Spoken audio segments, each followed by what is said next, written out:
toa pongezi za kweli na utapata zawadi. Kufuatia hadithi hii ya safari ya kawaida ya ndege iliyojaa mafunzo yasiyo ya kawaida, motisha yetu siku hii ya leo ni kama ifuatayo. Katika kila sehemu uliokuwepo, toa pongezi ya kweli, sio kwa kujipendekeza bali kwa kutambua juhudi halisi.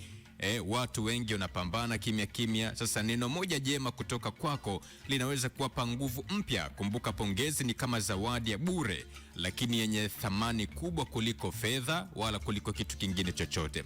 Usisubiri kuona muujiza, ila shukuru. Wakati mwingine shukrani yako ndio inayofungua mlango wa miujiza kwa mwingine na pengine kwa maisha yako yote.